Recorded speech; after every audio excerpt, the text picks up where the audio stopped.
All right, we better get going before I let too much time go. Goodbye.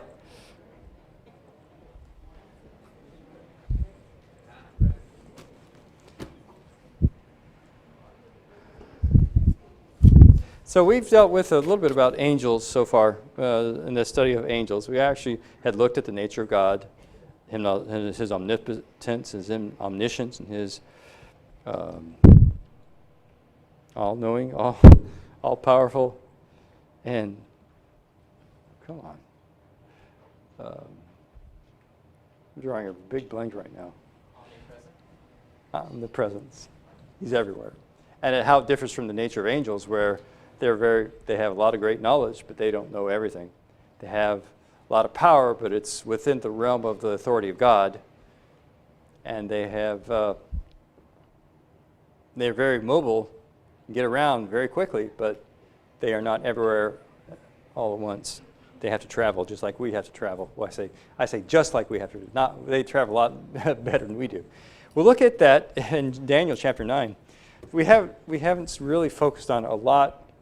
We're basically showing how Satan himself exhibits properties of angels, and that the scriptures explicitly say that God created all things and has always been, is eternal, and everything else other than God has been created.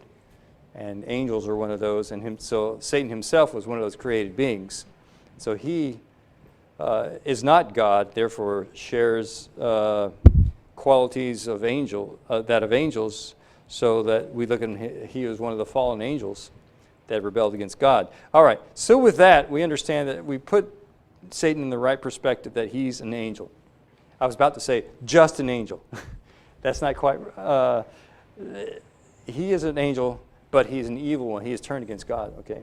But he is certainly no equal to Jesus Christ. All right, so as we now look at more into angels, we look at Daniel chapter 9. There are a lot of events in Daniel that angels came to his aid.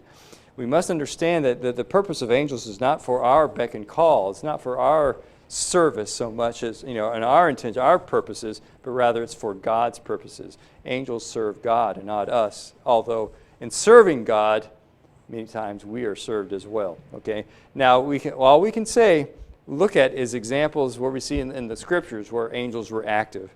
We can't go beyond that. We can't come to conclusions that are not warranted by the evidence of the truth. If it's not in the truth, then it's one of those things that hadn't been revealed to us. But if it is in the truth, then there's something we can glean from that. So as looking in Daniel 9, as we see the opening verses, Daniel is about to pray a very important prayer. And he identifies a time and who was involved in power at the time. In fact, the Medes had overcome Babylon. They had defeated Babylon. So Darius the Mede, who was the son of Ahasuerus, of the seed of the Medes, he was made king over the realm of the Chaldeans. So there he was ruling in Babylon. And Daniel was, of course, put in the role of some authority. It details that in other earlier passages. But he says in the first year of his reign, I, Daniel, understood by the books the number of the years whereof the word of the Lord came to Jeremiah the prophet, that he would accomplish 70 years in the desolations of Jerusalem. It was prophesied, Jeremiah prophesied by the word of God. It is the word of God came to Jeremiah, and he said there will be 70 years of exile from Jerusalem, from the kingdom of Judah. And he was ridiculed for that, and the other prophets said, no, okay. When they finally came to agree that, yeah, we might go into captivity, it became evident, yeah, but we might have to go into captivity. They said, but it'll only be a couple of years, 70 years, no way. Yeah, it's not going to happen. Well, as it was, the prophet Jeremiah, his prophecies came true, proving he was truly a prophet of God. And so as Daniel was reading the books, he understood, hey, times are up. The time's coming up. The 70 years that was prophesied in Jeremiah, and so what now? As look at verse 3, and I set my face into the Lord God to seek by prayer and supplications with fasting and sackcloth and ashes. He was quite a devout man. And I prayed unto the Lord my God, and make my confession, and said, O Lord, the great and dreadful God, keeping the covenant and mercy to them that love him, to them that keep his commandments. And so now he's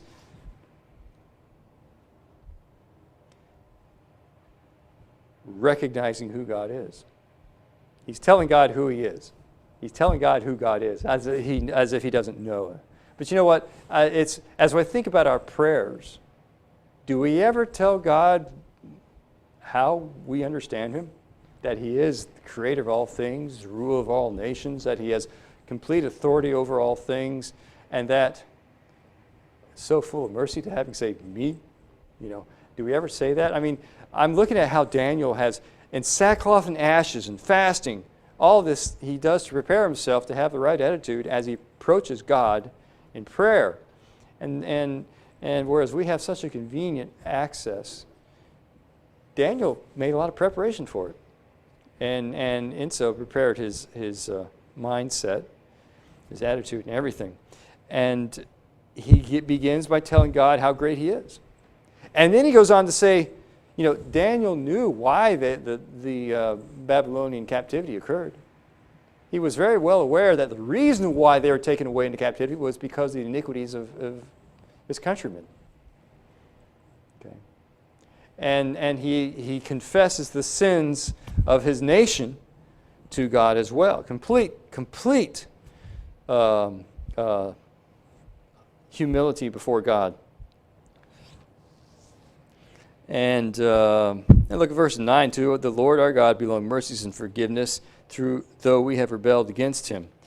And he goes on to tell him how we have disobeyed him and rebelled against him.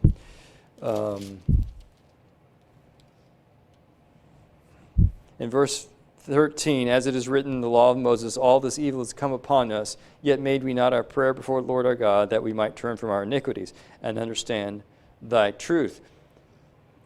Therefore hath the Lord watched upon the evil and brought it upon us. For the Lord our God is righteous in all his works that he doeth, for we obeyed not his voice. There's a lot of instruction here for us. Even though this is a personal prayer of Daniel to God, we can learn a lot from this about what the scripture, what it teaches us about who God is and what authority he has. Okay. In verse 15, he recounts how God brought them out of the land of Egypt with the mighty works that he performed to deliver them. And in verse 16, he's appealing to God to turn away his anger and fury away from the city Jerusalem.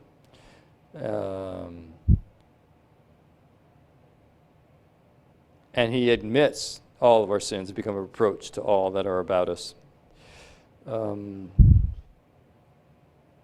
So in verses 17 and 18, 19, he's saying, hear me now. After making these confessions about their guilt and understand perfectly well why they are where they are and having been removed from the kingdom of Judah. And now he appeals to God to hear the prayer. Now in verse 20, and whiles I was speaking, praying, and confessing my sin and the sin of my people Israel, and presenting my supplication before the Lord my God for the holy mountain of my God, yea, while I was speaking in prayer, even the man Gabriel, whom I had seen in the vision at the beginning, being caused to fly swiftly, touched me about the time of the evening oblation. So now, it's interesting how he identifies as the man Gabriel. Okay. Of course, we understand it's the same one that had appeared to him before when he'd seen the vision from the very beginning. And so there, as he was praying, Gabriel came back to him. Now you understand there are years of difference between the first time that Gabriel appeared to him and this point here. At this time, I believe that Daniel was an old man. Okay. And so Gabriel comes back to him and he recognizes him. And verse 22, and he informed me and talked with me and said, O Daniel, I am now come forth to give thee skill and understanding. So he's going to give him knowledge, going to reveal to him some things about the future. At the beginning of thy supplications, the commandment came forth, and I am come to thee, for thou art greatly beloved. You wonder why?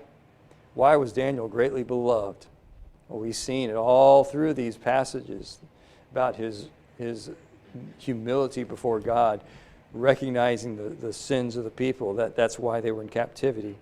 And his appeal to God was very meek and lowly, and understanding the authority of God, having all authority. And so now, as Gabriel says, you're beloved of God. Thou art greatly beloved, therefore understand the matter and consider the vision.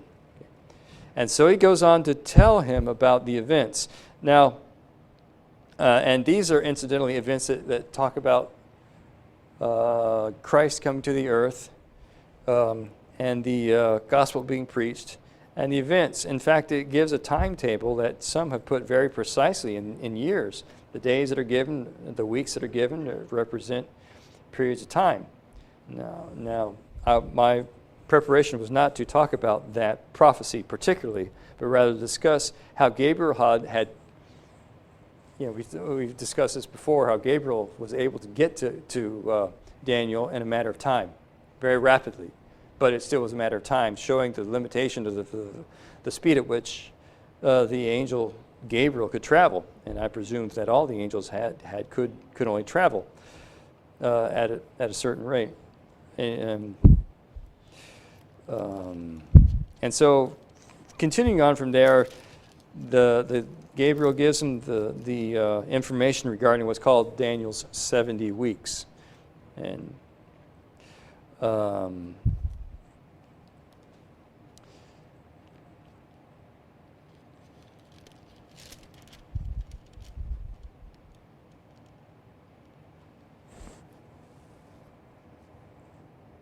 in chapter 10, there's another instance he discusses. In the 3rd year of Cyrus, king of Persia, a thing was revealed unto Daniel, whose name was called Belteshazzar. And the thing was true, but the time appointed was long, and he understood the thing and had understanding of the vision. In those days I, Daniel, was mourning 3 full weeks, ate no pleasant bread, so his preparation also.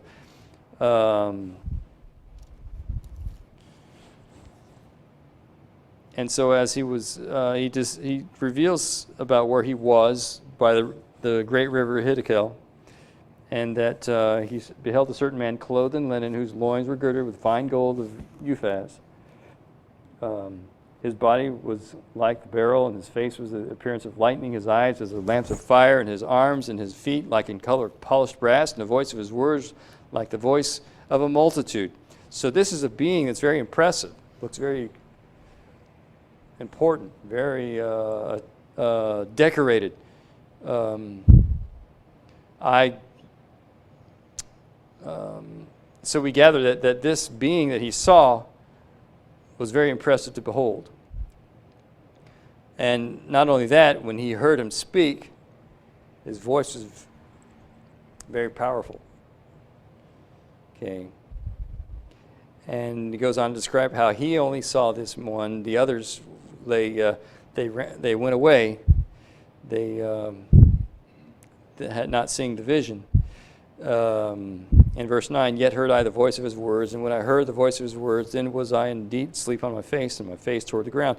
And he goes on to talk about, and behold, an hand touched me, which set me upon my knees, upon the palms of my hands. And he said unto me, O Daniel, a man greatly beloved, understand the words that I speak unto thee, and stand upright, for unto thee am I now sent. So here, this one who had approached him was sent to him particularly. I don't see that he's identified by name, perhaps a different being, but now he was sent particularly to reveal some information to Daniel. When he had spoken this word unto me, I stood trembling. Verse 12, then said he unto me, fear not, Daniel, for from the first day that thou didst set thine heart to understand and to chasten thyself before thy God, thy words were heard, and I am come for thy words. So I'm so impressed with Daniel being in his, as it's recognized that he set his heart to understand, and he chastened himself before God. What do you mean he chastened? He disciplined himself. Okay, and his whole intent and his whole focus is about learning from God and understanding from God. But look what he says in verse 13. So, and at the end of verse 12, he says, I am come for thy words. It's because of your words, your prayers, that I'm here. Okay? And in verse 13, but the prince of the kingdom of Persia withstood me 21 days. But lo, Michael, one of the chief princes, came to help me, and I remained there with kings of Persia. What is another version? Mine's the King James Version. That says, Michael, one of the chief princes. Is that how others are rendered? Chief princes? Okay. I gather these are. He's speaking about the spiritual realm. Okay. He's not discussing events of human beings. Let me find Daniel in the 10, 13. Yeah, one of the chief princes came to help me. And notice, it's got to be the spiritual realm because he himself is a spiritual being. Okay, when I say that, he himself is an angel come to talk to Daniel. And as he was traveling, he says he was the prince of the kingdom of Persia. He's not talking about a physical prince. Rather, he's talking about an angelic being. He withstood me 21 days. But lo, Michael, one of the chief princes, came to help me, and I remained there with the kings of Persia.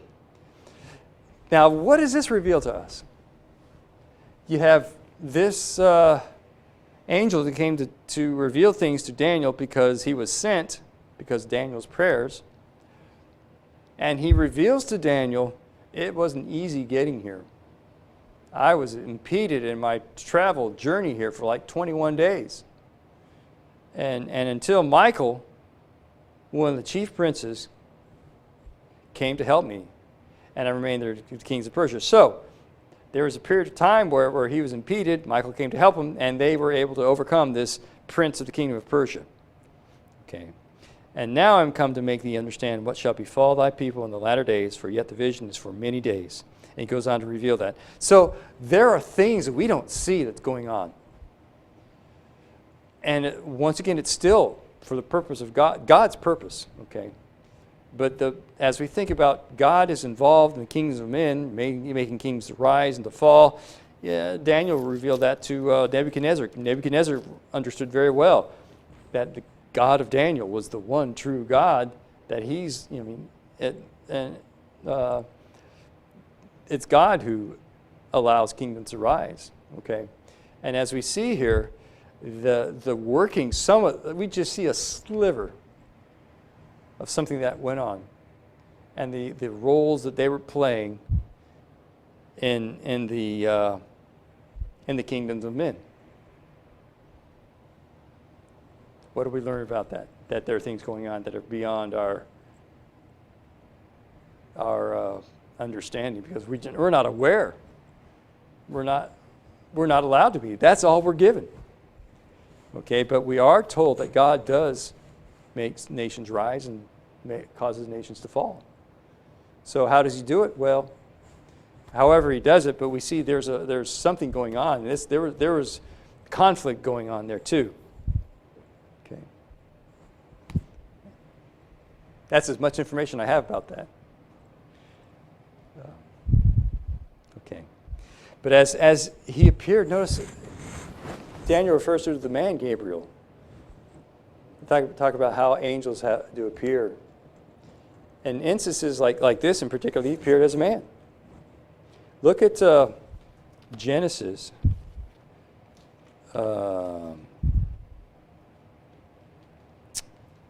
Chapter...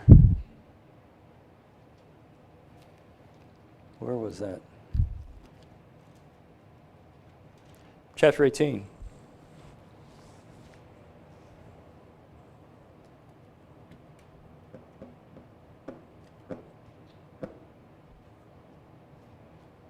Actually, if we go back to verse 24 of chapter 17, talking about, and Abraham was 90 years old and 9, when he was circumcised in the flesh of his foreskin. That's pretty old to have to go through that operation. And Ishmael, his son, was 13 years old when he was circumcised in the flesh of his foreskin. The selfsame day was Abraham circumcised, and Ishmael his son. So they were both circumcised on the same day, as this was given as a token of their relationship with the one true living God.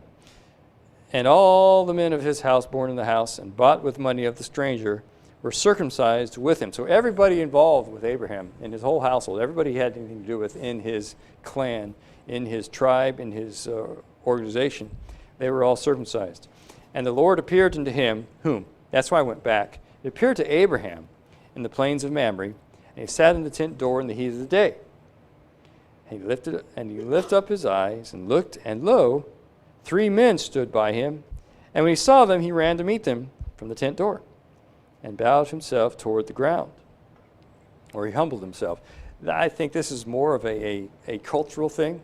As he appealed to these men, look what the appeal is, and said, My Lord, if now I have found favor in thy sight, pass not away, I pray thee, from thy servant. Let a little water, I pray you, be fetched, and wash your feet, and rest yourselves under the tree. And I will fetch a morsel of bread, and comfort your hearts. After that ye shall pass on, for therefore are ye come to your servant. And they said, So do as thou hast said. So Abraham goes running out to them, and he appeals to them, stick around for a while. Let me cool your feet, and let me give you some food to eat. Relax yourself, okay? This is a matter of courtesy, hospitality.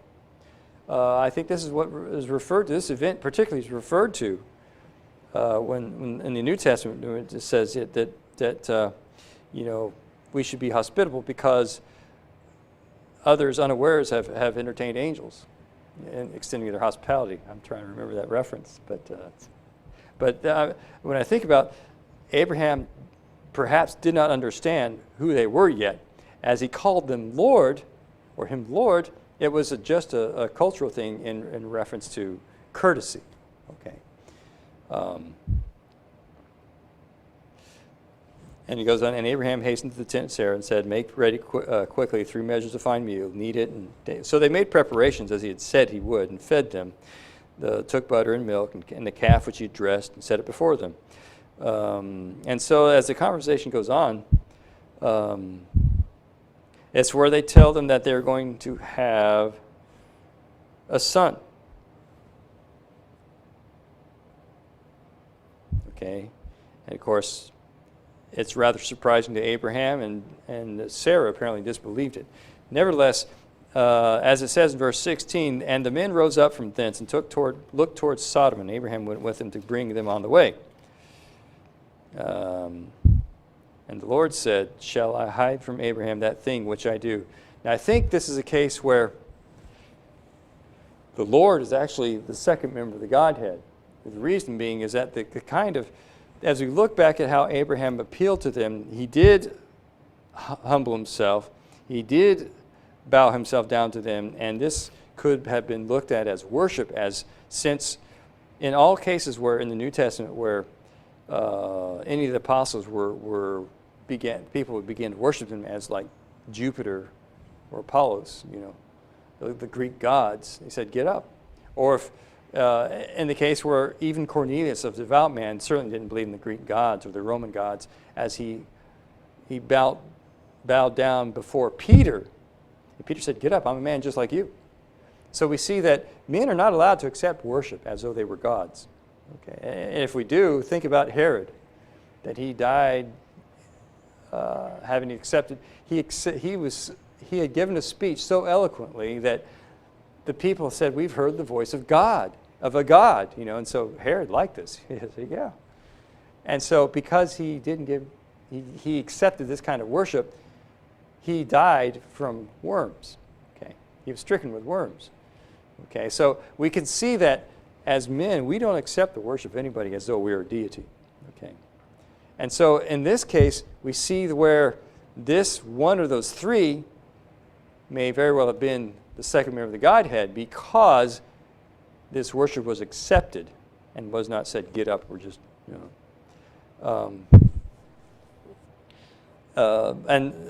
here perhaps we see a glimmer into the fact that the Word was active even the day before he was Jesus. Okay. Now then, as we look through this, the men rose up from thence and looked towards Sodom and the men. So how'd they look? They looked like men. Okay, they didn't have wings, didn't have halos over their head. They just looked like normal people as they went on their way. It's not like what Daniel had seen in his vision, where this being he had seen was very, very impressive. But these were just guys that look like men, guys that look like angels that look like men. In the case of the Lord, speaking of the Lord, as we see in verse 17, and the Lord said, shall I hide from Abraham that thing which I do? Seeing that Abraham shall surely become a great and mighty nation, and all the nations of the earth shall be blessed in him. So recognizing the role, the promises that God had given him, seeing that he's going to be a mighty nation, his descendants are going to be numerous. What they were going about to do? What were they about? What were those angels about to do? They're heading over to Sodom and Gomorrah. For what purpose? You recall? You're going to destroy. Yes. And they're going specifically to go talk to Lot. Said, Lot, you need to get out of town because this place is going to be destroyed. You and your family need to get out of here. So there is a very specific purpose. And first of all, they went to meet Abraham and to tell him about the events of having a son. The promise that God had given him is going to be fulfilled in a year's time. And then they're going on to Sodom and Gomorrah to warn Lot about the impending danger. And as they spoke, he said, they rose up and then they looked towards, said, shall we keep this? Shall we keep this a secret from Abraham, seeing that he is going to play a very important role in the life of all the human beings on this earth? So it was they revealed to, and that's when we see where Abraham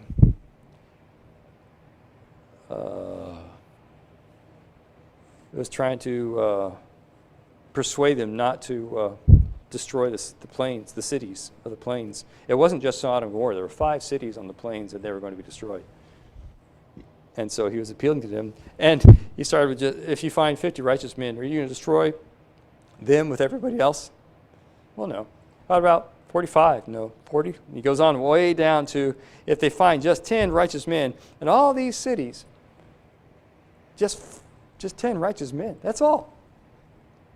If you find 10 righteous men in them, can you spare everybody for the sake of those 10 righteous men? Yeah, we'll do that. I'll not destroy the plain cities if I find 10 righteous men. What happened to those plain cities? Destroyed, completely annihilated. We don't know where it was.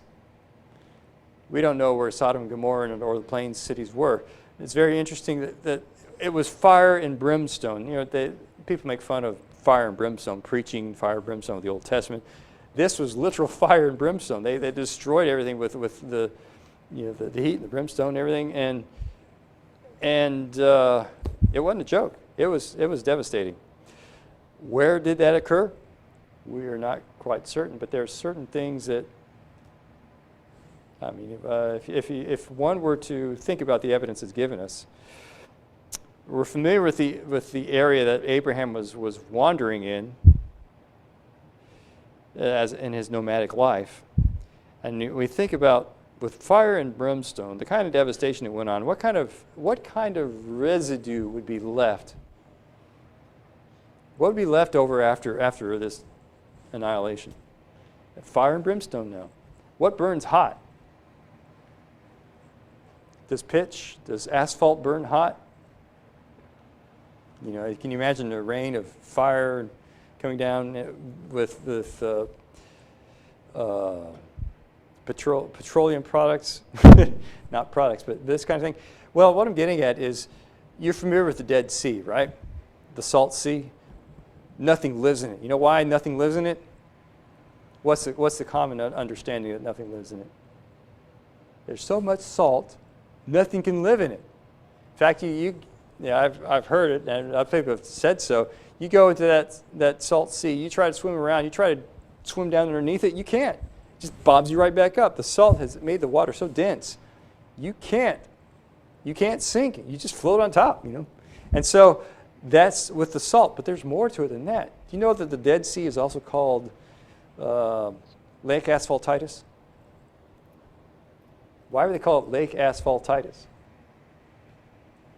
asphalt, stuff we put on our streets, our roads to help, that stuff, it gets hot, it burns. It's petroleum. That's asphalt, okay? So the Dead Sea is also filled with asphalt. That's another reason why things don't grow in it. Now, with that much asphalt in that area, it's not exactly a plain. It's like about minus 1,300 feet, about 1,290 feet, I think it is, below sea level. The elevation or de-elevation is negative 1,200 and 1,300 feet. And there's a fault line going right along the Jordan River, from way up north all the way down through the Dead Sea, way down south. And so it's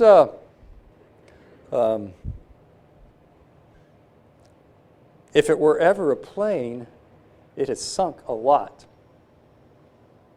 Now, if you think about the kind of devastation, annihilation for these plain cities, the plains were eliminated basically, and that kind of devastation, well, what would the result be? What would the result be of that kind of devastation?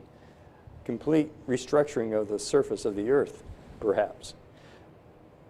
So those who have thought about it, those who are qualified to try to come to conclusions about things, say the most likely place may have been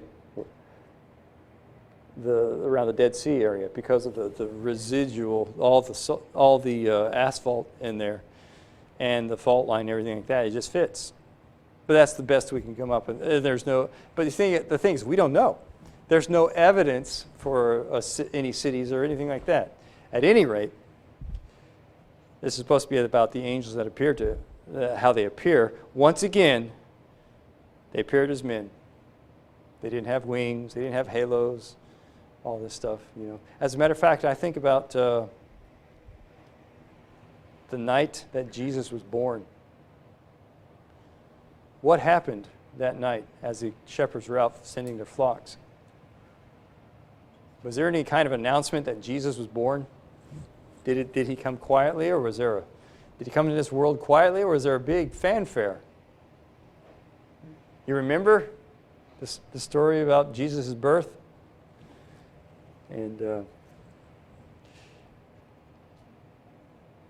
And all the holiday lore that goes around, you always think about these angels that came out to sing about the birth of Christ, and they notified the shepherds that were out there that the Christ was born. You'll find him in Bethlehem in a manger in swaddling clothes. Okay, and so it was as they announced this, great singing and all. And you think about what are the artist's conceptions always? Always, it seems to me. You have these angels that are flying around with wings and white robes, and where do they get that idea? Well, I know there's places where the angels were mentioned as having wings, like the cherubim that guarded the way in and out of the Garden of Eden. They had wings. And the cherubim, the models of the cherubim that Moses was instructed to put on the Ark of the Covenant, they had wings, and they had their wings over the top of the mercy seat. Okay, so I can see where they get that idea. But physically speaking, when angels would appear, it wasn't with flapping wings or anything like that. It was, and so the back to Luke, where he discusses where the angels were announcing Jesus' birth. It doesn't talk. All it says is there was great singing. I mean, where were they? Well, it doesn't say. We can use our imaginations for that, I guess. But the fact is, there's nothing to indicate how they appeared, if they even appeared at all. It could be visible to anybody, but they heard the voices. Okay. It just says an angel appeared to the shepherds. And it says an angel. Did it say an angel? I thought there was. The Lord appeared to them. Okay, I thought that they had. There was great. Well, then there was the multitude that followed that, but when they appeared the first time, it was just the one. Okay. Appeared to the shepherds, and then it was okay. to the heavenly host, right? But okay. it didn't say where that heavenly host was.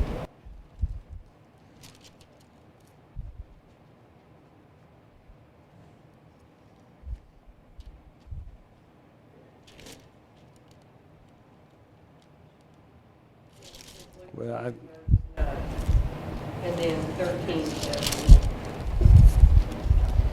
and lo, the angel of the Lord came upon them, the glory of the Lord shone round about them, and they were sore afraid. Okay.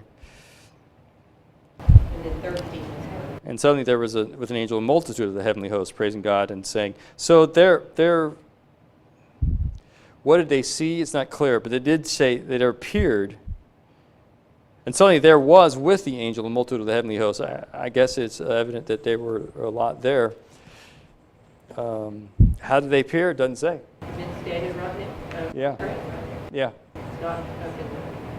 Yeah. So it's interesting how we can, some things are taken and run with, like the appearance of angels in this case, where they are flying all in the sky. This is the vision you get because that's what we've been shown for many years as we're growing up. You know, at least some of us were. You know, having grown up in a denominational environment, that's the kind of thing I was exposed to all the time. And so, a lot of things are taken for granted. As it is here, it doesn't say how they appeared, but that they did appear. In this case, we see in where they appeared to Abraham, and they appeared to Lot, and they appeared when Gabriel appeared to Daniel. There's no indication that they looked any different from any other man. Now, there are a couple cases we'll look at perhaps next week about where an angel, as they appear, they appear as a mighty warrior, you know, and that's because that's not how they appear physically, but that's they're allowed to see, and we'll look at that next week. So, a couple of things we saw is that angels don't typically appear as with white robes and wings. We see that angels are very involved in the working of the kingdoms of men, although we don't see the workings, when mostly really aren't aware of what they're doing. Whatever they're doing it. I don't think they're just hanging around doing nothing. I think that just as Adam and Eve were given a job to do, I think the angels were created for a purpose, and the purpose is God's will, whatever it is, and they're active. And we saw in Daniel chapters 9 and 10, they're involved with the kingdoms of men. Okay, but that's a far cry from coming to a conclusion that, well, there are guardian angels. We'll look at that particularly later, perhaps next week, about the idea of guardian angels. That when I talk about guardians, that which we've come to, that, well, a lot of people have asserted about guardian angels. Okay. Anyway, any questions or things I didn't address that you're curious about? I guess when you're talking about the asphalt, my father owned a commercial roofing company most of his life, and they used this asphalt on the roof. And one of the greatest dangers was getting that on the men getting it on their skin. Yeah. And the rule was, if it gets on you, you don't take it off because It'll tear you up. Oh, yeah. so hot that it just, Sears. sear the skin, and it would be, they would heal because it was sterile. Really? But the pain of Leaving it there, that's enduring that. it wasn't like his boiling hot, it was considerably hotter than boiling water. Yeah. And so if you think about that, if that was asphalt that fell on top of the wall and it got on the people, that was, What a painful death. What a painful death. I never thought of it before. Yeah. Okay. Well, we'll see you all back here tonight at 5 o'clock. We come to worship our Father again. And thanks for your attention, the comments, and questions.